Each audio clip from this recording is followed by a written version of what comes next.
Good morning everyone, कैसे हो बेटा? अभी हमने वेक्टर का जो टॉपिक स्टार्ट किया हुआ है उसमें 12.4 तक कवर कर लिया। तो एक बार फिर से राष्ट्रीय group of school online classes में आप सभी का स्वागत है बेटा। इस वीडियो में हम जो है ना प्रॉब्लम ऑफ एक्सरसाइज नंबर 12.5 के क्वेश्चन लेंगे। तो इस एक्सरसाइज में जो है स्टार्टिंग है वो क्या है, स्केलर और डॉट प्रोडक्ट। यहाँ देखो वेक्टर्स की प्रोडक्ट की बात आती है। अभी तक हमने ये पढ़ा हुआ है कि वेक्टर कैसे बनते हैं, अगर कोऑर्डिनेट दे रखे हैं तो उस वेक्टर को कैसे शो किया जाता है ना, उसके आई जे के और के कंपोनेंट्स के हिसाब से दिखाया जाता है। अब उन वेक्टर्स की मल्टीप्लाई कैसे करें। मल्टीप्लाई का भी एक टाइप होता है स्केलर और डॉट प्रोडक्ट, कि ये प्रोडक्ट किस तरह से होगी। तो सबसे पहली बात तो ये होता है कि इसको डिनोट कैसे किया जाता है। फॉर एग्जांपल आपके पास दो वेक्टर है ए और बी, उनकी डॉट प्रोडक्ट करेंगे तो यहाँ पे डॉट का सिंबल दिखेगा। मैं यहाँ एक बात क्लियर कर देता हूँ, स्केलर मीन्स कांस्टेंट जो वैल्यू है, इसकी वैल्यू जो है एक कांस्टेंट आती है, वेक्टर नहीं आता है। इसके बाद आप एक क्रॉस प्रोडक्ट भी पढ़ेंगे जो वेक्टर में आता है। तो कभी भी आपको जैसे डॉट प्रोडक्ट करनी है तो उसका आंसर जो है ना एक कांस्टेंट वैल्यू आती है। तो अब किस तरह से प्रोडक्ट की जाए, बात ये आती है। तो प्रोडक्ट करने से पहले कुछ बातें मैं क्लियर कर देता हूँ। आई डॉट आई कंपोनेंट इंटू आई कंपोनेंट, यानी ये जो है ना इनकी प्रोडक्ट 1 होती है। इसी तरह J dot J it is also 1, के डॉट के कैट डॉट के इनकी जो डॉट प्रोडक्ट होती है दैट इज इक्वल टू 1, और I dot J that is equal to 0, I dot K it is also 0 and J dot K 0। कहने का मतलब ये हो गया कि देखो ये जो आई जे और के कंपोनेंट्स हैं ये होते क्या हैं। अगर ज्योमेट्रिकल रिप्रेजेंटेशन में अगर आप देखते हैं तीनों आपके पास एक्सिस है, एक्स एक्सिस, वाई एक्सिस और जेड एक्सिस। तो एक जो पॉइंट होता है उसमें एक्स कंपोनेंट आई कैप में होता है, वाई कंपोनेंट जो है जे कैप में होता है, और जेड जो वैल्यू होती है वो के कंपोनेंट में होता है। तो जहाँ तक बात करते हैं कि जो ना आई डॉट जे की, तो देखो इसमें एक्सिस की अगर बात करते हैं तो x axis, y axis and z axis, these axis are perpendicular to each other. ये सभी एक दूसरे पे परपेंडिकुलर है। तो उनकी जो डॉट प्रोडक्ट है आई से जे, यानी कोई आई वैल्यू है, यानी एक्स एक्सिस की कोई वैल्यू आ रही है, उसकी जे वाई एक्सिस की वैल्यू से अगर डॉट प्रोडक्ट की जाए आई और जे कंपोनेंट्स में बना के, तो दैट इज इक्वल टू 0, क्योंकि lines are perpendicular then their dot product will be 0। तो ये इसकी वजह से 0 होते हैं और ये 1 होता है आई। ये जो ना आई कंपोनेंट का आई कंपोनेंट से करेंगे तो एक्स वैल्यूज जो होती हैं एक्स एक्सिस पे जो दो लाइन से ड्रा करते हैं, they are parallel to each other, proportional होते हैं, तो उसके हिसाब से 1 होता है। तो आपको एक सिंपल सा लॉजिक ये रखना है, ए डॉट बी अगर आपको करना है और ए डॉट आपके पास है x1 आई कैप, y1 जे कैप और z1 के कैप, और that's multi dot product with x2 I cap, y2 J cap और z2 के कैप। तो देखो वैसे अगर आप इसे प्रोडक्ट करते हैं तो इसमें बहुत सारी टर्म्स आती है। पहले आई जो ये टर्म है, first term is multiply with all this 3 term, फिर बेटा सेकंड टर्म इन सभी से होंगी, थर्ड टर्म सभी से होंगी, तो उसमें 9 टर्म आपको लिखना पड़ेगा। तो ऐसा कुछ नहीं करना, क्योंकि आपको पता है आई जे 0 होता है, आई डॉट के 0 होता है। तो आपको सिर्फ इसमें ये होता है आई कंपोनेंट की मल्टीप्लाई आई कंपोनेंट से करेंगे, that is means x1 x2 plus y1 y2 and z1 z। तो these value are scalar value, their sum. तो ये चीज़ें आपको इसमें डॉट प्रोडक्ट में ध्यान करना है। सिर्फ आपको आई जे के सिर्फ इनका अल्टरनेट जो है जब मल्टीप्लाई करें तो कॉरस्पॉन्डिंग मल्टीप्लाई होंगी, आई कंपोनेंट की आई कंपोनेंट से प्लस जे कंपोनेंट की जे कंपोनेंट से प्लस के कंपोनेंट की के कंपोनेंट से। बाकी आपको अल्टरनेट जो कंपोनेंट है जैसे आई की जे से, आई की के से, या फिर जे के आई से, ये इनको नहीं दिखाना है क्योंकि दैट विल बी जीरो। तो ये चीजें आपको इसमें ध्यान करना है बेटा। ए डॉट बी यानी स्केलर प्रोडक्ट इस तरह से होगा। अब मैं कुछ स्केलर प्रोडक्ट का जो इसके ऊपर रूल बनते हैं वो भी आपको मैं थोड़ा और डिस्कस करना चाहूँगा। जैसे ए डॉट ए कहीं आ रहा है तो एक वेक्टर को उसी वेक्टर से मल्टीप्लाई करते हैं, तो आप वहाँ लिख सकते हैं magnitude of A vector square. पता है कई बार क्या होगा कि आपको इसकी जरूरत पड़ रही है, आप ए डॉट ए को कर रहे हैं या आपके पास कहीं ना कहीं क्वेश्चन में ये आ गया ये, तो आप इसको 2 टाइम लिख सकते हैं ए डॉट ए, ठीक है।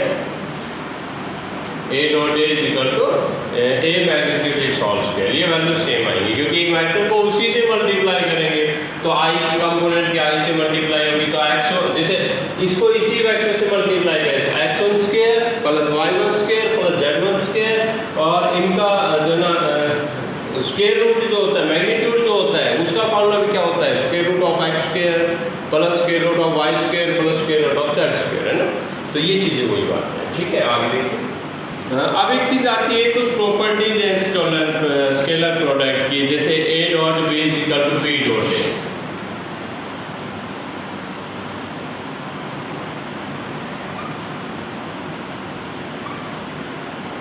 यानी एक कॉम्यूटेटिव की प्रॉपर्टी इसमें लगती है, भाई a डॉट b उतना ही आएगा जितना b डॉट a, ठीक है।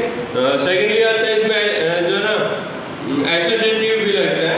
एसोसिएटिव का मतलब हो गया कि आपके पास m a डॉट b ये आता है कि आपको किसी वेक्टर को कांस्टेंट से मल्टीप्लाई कर लिया फिर b से डॉट प्रोडक्ट कर रहे हैं तो ये बिल्कुल उतना ही आएगा जितना a डॉट b करने के बाद आप उसको n से मल्टीप्लाई करते हैं, तो ये एसोसिएटिव का रूल लगता है। इसके अलावा इसमें एक एंगल का आता है, angle between two vectors. If a and b are two vector और एंगल फाइंड आउट करना है, angle between vector a and vector b। तो यहाँ एक फॉर्मूला बनता है a dot b equal to cos theta is equal to a dot b और magnitude of a and magnitude of b, ठीक है। Angle between a and b, ये जो है ना एंगल फाइंड आउट करना है अगर टू वेक्टर्स के बीच में डॉट प्रोडक्ट के हिसाब से, तो ये आप फॉर्मूला अप्लाई कर सकते हैं। दूसरा ये चीज है कि if a and b are perpendicular, if these two vectors are perpendicular then a dot b is equal to 0, their dot product will be 0, clear। इसी तरह if a and b are parallel, अगर ये parallel से है तो देखो vector का parallel तो आपको पहले भी पता होगा कि एक वेक्टर जो है ना इसके इक्वल आ जाता है m vector b, then they are parallel. तो इसमें एक तरह से ये हो गया कि जो है ना इसके जो कंपोनेंट्स है a1 a2 डायरेक्शन रेशियो के जो कंपोनेंट्स आते हैं b1 b2 c1 c2 they are proportional to each other, clear. अब एक चीज और पढ़ते हैं प्रोजेक्शन। प्रोजेक्शन क्या होता है, देखो टू वेक्टर्स है, 2 पॉइंट है a एंड b और उनका इनिशियल पॉइंट o है, तो a वेक्टर तो बन गया मेरे पास OA और एक बन गया O। तो इस पॉइंट से OB पर एक परपेंडिकुलर ड्रा करें, तो ये वैल्यू फाइंड आउट करें। तो ये हो गया projection of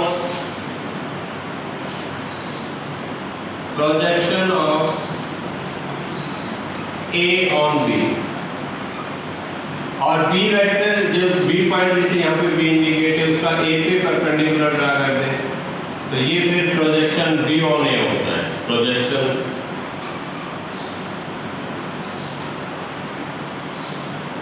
B on A। तो इसको फाइंड आउट करने का क्या होता है, प्रोजेक्शन अगर आपको फाइंड आउट करना है, जैसे A ऑन तो उसका एक फॉर्मूला होता है ए डॉट बी और मैग्नीट्यूड ऑफ बी, जिसके ऊपर प्रोजेक्शन है उसका मैग्नीट्यूड नीचे आएगा। इसी तरह बीओ ने निकालना है तो ए डॉट बी और मैग्नीट्यूड ऑफ, ठीक है। तो ये प्रोजेक्शन का है जिसको आपको समझना है। ए ऑन बी में इसमें एक सिंपल सा फॉर्मूला लगता है, जैसे ए ऑन बी या बी ऑन ए कर रहे हैं तो जिसके ऊपर प्रोजेक्शन है उसका मैग्नीट्यूड अपॉन में आएगा, ऊपर उनकी डॉट प्रोडक्ट रहेंगे, a dot b a on b ओ या बी ऑन ए, दोनों में ए डॉट बी ऊपर आएगा। बस प्रोजेक्शन देखना है किस वेक्टर का किस पे है। अगर ए टू बी है तो बी मैग्नीट्यूड ओवर आएगा, बी टू ए है तो ए वेक्टर का मैग्नीट्यूड नीचे, ठीक है। एक्सरसाइज पे चलते हैं। एक्सरसाइज नंबर 12.5 निकाल लीजिए और उसके क्वेश्चन को देखिए किस तरह से होगा। बेटा फर्स्ट क्वेश्चन आता है वेक्टर ए गिवन है बी और सी, और ये आपको फाइंड आउट करना है, जो मैंने बोर्ड पे लिख दिया है। 5 पार्ट्स है, देखो इसमें क्या निकालना है, यहाँ डॉट प्रोडक्ट है इनकी, यहाँ मैग्नीट्यूड निकालना है इस तरह से। तो इसमें से मैं 2 पार्ट करवा देता हूँ आपको, थर्ड एंड लास्ट पार्ट है ना, बाकी आप खुद करेंगे। एक आपसे ये रिक्वेस्ट है कि जब भी आप वीडियो देखें तो बेटा वीडियो देखने का मतलब ये नहीं है कि आपको देख लिया और सुन लिया और उसको स्किप करके या जैसे भी करके उसको कंप्लीट कर लिया। जब भी आप वीडियो देखते हैं अपनी नोटबुक और पेन साथ रखें, जो भी इंपॉर्टेंट पॉइंट्स होते हैं उनको नोट करते हुए चलें और उसके बाद उसको आगे देखें और सुने, ठीक है। और दूसरा बेटा एक चीज़ और है कि ये जो दौर चल रहा है, इस दौर में हमें पता है कि स्टडी किस तरह से चल रही है, यानी सेल्फ स्टडी ज़्यादा हो गई है ना, और टीचर्स पे डिस्कस करना या फिर उनसे बातें करना ये बहुत कम हो गया है। तो इसमें आपको खुद ही सेल्फ स्टडी से ज़्यादा पढ़ना पड़ेगा, खुद समझना पड़ेगा। डायरेक्शन हम दे रहे हैं, आपको बता रहे हैं इस तरह से होगा, बाकी आपको प्रैक्टिस ज़्यादा से ज़्यादा करनी है। तो और एक चीज़ और है बेटा, जितना एडवांस पढ़ोगे उतना आपको ही बेनिफिट होगा। तो इस चैनल को जो है ना एक सब्सक्राइब जरूर कर दें। सब्सक्राइब पे करने से क्या होगा, जब भी कोई नई वीडियो अपलोड करेंगे तो उसका मैसेज आपके पास आ जाएगा, और फिर आप जो है ना, क्योंकि एक स्कूल का जो शेड्यूल चल रहा है उसके अकॉर्डिंग तो हम रीड कर ही रहे हैं। अगर आप इसके अलावा भी कुछ ज़्यादा पढ़ना चाहते हैं या एडवांस में चलना चाहते हैं तो वीडियो, क्योंकि अपने जो चैनल होता है उसमें थोड़ा एडवांस में अपलोड कर दी जाती है, तो आप उसको सब्सक्राइब करेंगे तो आपको मैसेज मिलता रहेगा कि आप वीडियो अपलोड किए, उसको फिर देखिए। तो यहाँ पे जो आता है बेटा थर्ड पार्ट को देखिए। थर्ड पार्ट में क्या है, magnitude of A find out करना है। मैग्नीट्यूड ऑफ ए जब फाइंड आउट करते हैं तो ये magnitude of A, vector A का जो मैग्नीट्यूड का फार्मूला होता है, पहले तो मैं फार्मूला यहाँ पे लिखता हूँ x square plus y square plus z square, ये मैग्नीट्यूड का फार्मूला होता है। अब वेक्टर ए क्या गिवन है, वेक्टर ए गिवन है 3i cap minus J cap plus 2k cap, और जब इसका मैग्नीट्यूड फाइंड आउट करेंगे तो वैल्यू पुट कर देंगे 3 square plus minus 1 its whole square and 2 square. तो ये तो बेटा वैल्यू जो है ना निकालना हमने लास्ट एक्सरसाइज में भी सीख लिया था कि किस तरह से मैग्नीट्यूड निकालते हैं। तो ये तो कोई विशेष क्वेश्चन नहीं हुआ इस एक्सरसाइज से रिलेटेड, क्योंकि ऐसा हम पहले कर चुके हैं। ये इसका मैग्नीट्यूड आ गया, मैग्नीट्यूड क्योंकि जो है इसको यूनिट में शो करते हैं, ये लेंथ होती है।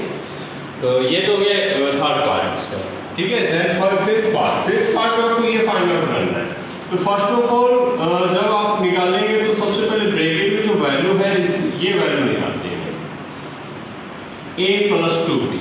तो vector a is what, it is the value of vector 3i cap minus j cap plus 2k cap and to vector of b i cap minus 3k cap। तो first of all इसको simplify करेंगे बेटा। तो simplify जैसे आप करते हैं तो 3i cap minus j cap plus 2k cap plus 2i cap minus 6k cap, तो a plus 2b i cap देखिए 5i cap minus J cap और माइनस 4k कैप, ये a प्लस 2b आ गया। अब आपको क्या फाइंड आउट करना है, a plus 2b dot b, a plus 2b and dot with vector b। तो ये एक वेक्टर है जो हम फाइंड आउट कर चुके हैं, पहले आप उसको लिखेंगे 5i cap minus J cap minus 4k cap, then dot की वैल्यू यहाँ पे बेटा डॉट लगाना है, डॉट प्रोडक्ट जब भी करें। फिर vector b is i cap minus 3k cap, तो a plus 2b with the dot of vector b is equal to 5i to 5i। देखो डॉट प्रोडक्ट के बारे में एक बार फिर से देखिए, फर्स्ट टाइम डॉट प्रोडक्ट कर रहे हैं इस एक्सरसाइज में। तो एक बार फिर से मैं रिपीट करना चाहूँगा, आई कंपोनेंट्स की आई कंपोनेंट से करेंगे, जे कंपोनेंट की जे से, और के कंपोनेंट की के कंपोनेंट से। तो आई कंपोनेंट के यहाँ पे 5i और यहाँ पे 1i, तो इनकी मल्टीप्लाई कितनी हो जाएगी 5। ठीक है, आई डॉट या आई इसमें नहीं लिखेंगे क्योंकि i dot i is equal to 1, तो इनकी मल्टीप्लाई आ गई 1 5। जे यहाँ जे नहीं है, इट मीन 0, तो -1 to 0 करेंगे तो 0 ही आएगा। जे कंपोनेंट इसमें कोई कोएफिशिएंट नहीं आएगा क्योंकि वो 0 गया है। और फिर के कंपोनेंट में कोएफिशिएंट +12, 4 3 12, दोनों माइनस के थे तो प्लस हो गया। तो आपके पास जो डॉट प्रोडक्ट है वो क्या आई बेटा, आपके पास dot product I 5 + 12 that means 17। ये ठीक है। नेक्स्ट ये क्वेश्चन है थर्ड, सेकंड क्वेश्चन आप उसमें डॉट प्रोडक्ट करने की कोशिश करेंगे। थर्ड क्वेश्चन पे चलते हैं, find the angle between following vectors. बेटा 4 पार्ट है इसमें, तो मैंने इसका लास्ट पार्ट लिया है, बाकी आप खुद करेंगे। तो मैं थोड़ा बता देता हूँ किस तरह से करते हैं। एंगल बिटवीन टू वेक्टर्स, इसका एक फॉर्मूला भी हमने बताया था, वो दोबारा से लिखते हैं यहाँ पे। cos theta is equal to a dot b और magnitude of a and magnitude of b, ये फॉर्मूला है ना। यहाँ मैग्नीट्यूड में तो डॉट प्रोडक्ट का क्या कोई मतलब भी नहीं रहता, वेक्टर के बीच में डॉट प्रोडक्ट है, इसलिए डॉट लगाना कंपल्सरी है। तो cos theta is equal to vector a vector is i cap plus 2j cap plus 3k cap dot -2j cap plus 4k cap, ये a डॉट b लिख दिया। Then magnitude of a square root of 1 square 2 square 3 square, ये तो magnitude of a हुआ। Magnitude of b square root of -2 square and 4 square. ये जो है ना, यहाँ हम जो लिखते हैं फॉर्मूला होता है x square plus y square plus z square. तो x y z यहाँ पे होता है, i कंपोनेंट का coefficient x, j component y और k component z। Then cos theta is equal to dot product करनी है। डॉट प्रोडक्ट में वही होता है कि कोरस्पोंडिंग जो कंपोनेंट्स होती हैं उनकी डॉट प्रोडक्ट की जाएंगी आई कैप की आई कैप से। यहाँ आई कैप है, इधर आई कैप है नहीं, तो that is 0। -2 + 2 is -4 and 3 + 4 is 12 और स्क्वायर रूट ऑफ 1 + 4 + 9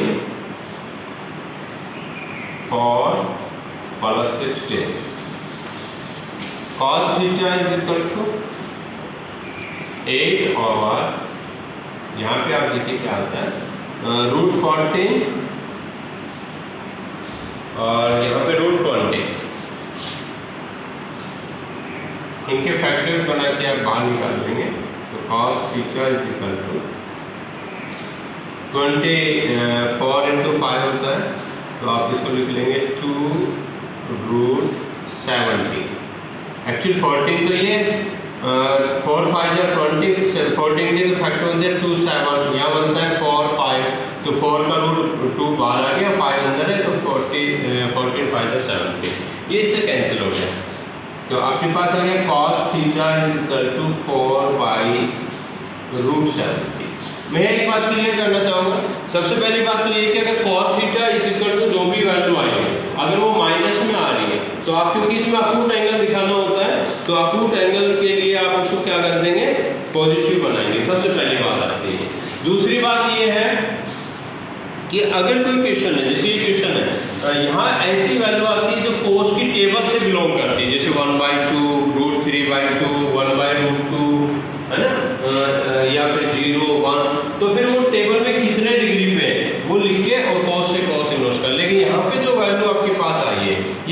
ऐसी वैल्यू आएंगे जो ना तो आपके पास जो है टेबल से बिलोंग करती है, ठीक है, टेबल से बिलोंग नहीं करती, तो आप इसमें क्या करेंगे, थीटा इज इक्वल टू जब निकालेंगे तो ये कॉस उधर चला जाएगा सेकंड राइट साइड में, तो वहाँ कॉस इनवर्स लिखेंगे और वैल्यू आप इतनी लिख दीजिए, ये इसका आंसर हो जाएगा, इसको यहीं छोड़ दीजिए। अगर ये टेबल से बिलोंग करता है जैसे 1/2 है ना, या √3/2, तो आप उसको लिख लेते कि कॉस कितने डिग्री पे होता है, फिर कॉस से कॉस इनवर्स कैंसिल हो जाता है। तो इसकी जो रिमेनिंग पार्ट करेंगे उसमें जैसे आप टेबल से बिलोंग अगर कोई वैल्यू करती हैं तो उसमें वो एंगल आ जाएगा, अदरवाइज यहाँ छोड़ देंगे। अगर माइनस का आता है तो फिर आप वहाँ पे एंगल दिखा सकते हैं, जैसे माइनस आ गया तो उसको क्वाड्रेंट चेंज करके फिर वो वैल्यू, तो एंगल निकालना है आपको, थीटा निकालना है, आप निकाल सकते हैं, ठीक है। Next question find the value of A so that the angle between two vectors, ये एक वेक्टर P1 है, ये दूसरा वेक्टर P1 है, इन दोनों का एंगल दे रखा है π/3। तो फर्स्ट ऑफ ऑल आप ऐसा करेंगे, ए और बी दोनों वेक्टर लिख लेंगे, आप इसको लेट कर लेंगे, vector a is equal to i cap plus k cap and vector b is equal to i cap minus j cap plus a k cap, clear. Now angle between a and b, cos theta का formula apply करेंगे, cos theta is equal to a dot b और magnitude of a and magnitude of b, value put कीजिए, cos π/3 यहाँ पे a dot b i cap plus k cap dot i cap minus j cap plus a k cap और magnitude of a square root of 1 square plus 1 square, j है नहीं तो वो 0 हो गया, यहाँ पे 1 square minus 1 square and a square, आप देखिए cos π/6, cos 60 डिग्री 1/2,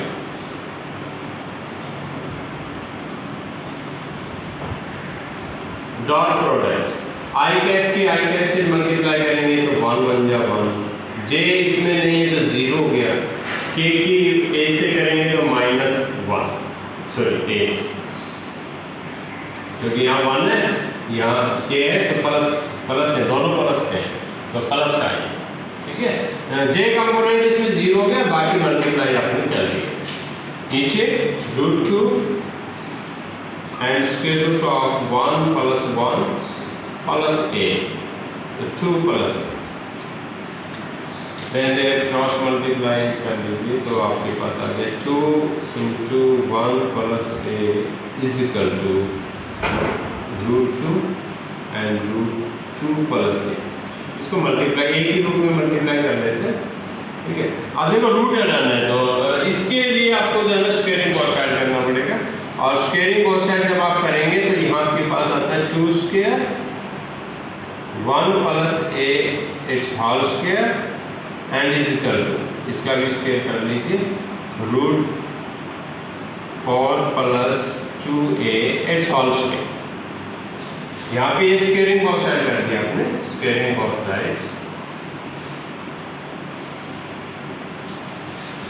अब देखिए यहाँ पे स्क्वायर कीजिए तो फॉर यहाँ आइडेंटिटी यूज हो रहा है, a plus b its whole square, a square plus b square plus 2ab, और यहाँ पे रूट कैंसिल, क्लियर। तो मल्टीप्लाई कर लीजिए बेटा, यहाँ पे 4 plus a square plus 8a minus 4 minus 2a is equal to 0, 4 to 4 cancel, क्या बचता है आपके पास, आपके पास बचता है a स्क्वायर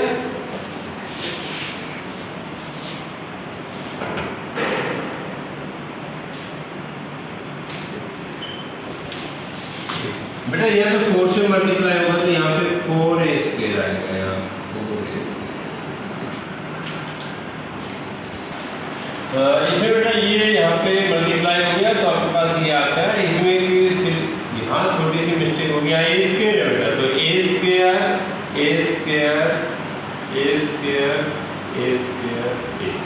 अब देखिए क्या बचता है आपके पास, यहाँ आपके पास बचता है 2a स्क्वायर,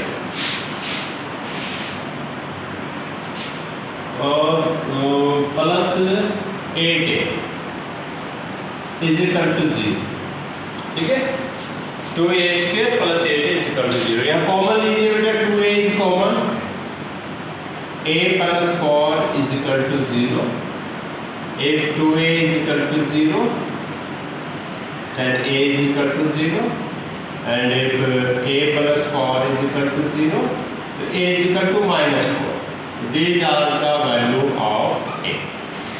ठीक है, नेक्स्ट क्वेश्चन के लिए देखिए बेटा, number next second part of it question. तो इसका फर्स्ट पार्ट है बेटा कि 3 पॉइंट दे रखे हैं और a b c, तो आपको एंगल c 90 डिग्री का शो करना है, तो वहाँ एंगल c निकालना है।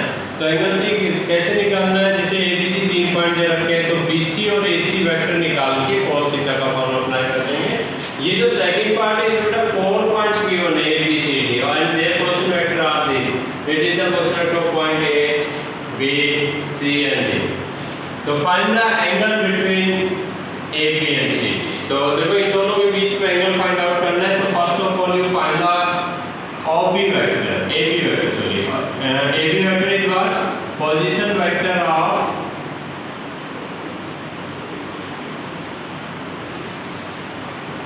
point B minus position vector of point A। तो आप इसमें जो है ना पोजिशन वेक्टर जब आप निकालेंगे तो first of all position vector of point B, B का जो पोजिशन वेक्टर है वो ये 2i cap plus 5j cap minus position vector of point A i cap plus j cap plus k cap. तो आपके पास AB वेक्टर क्या आता है बेटा, AB vector is equal to 2i plus 5j minus के बाद symbol will be change. What is AB vector, AB vector is equal to i cap plus 4j cap minus k। Same इसी तरह से आप CT वेक्टर फाइंड आउट करेंगे। तो CT vector position vector of point D minus position vector of point C। तो ये CT vector के लिए फॉर्मूला बनता है। तो D वेक्टर का position vector it is the position of point D i cap minus 6j cap minus k cap and minus point C 3i cap 2j cap minus 3k cap. तो CT is what? I cap minus 6j cap minus k cap minus 3i cap plus 3k। तो what is CT vector? CT vector is minus 2i cap minus 8j cap and plus 2k cap. ये vector AP vector CT। अब हमें यहाँ पे angle find out करना है, angle between AB and CT। तो angle जैसे आप निकालेंगे,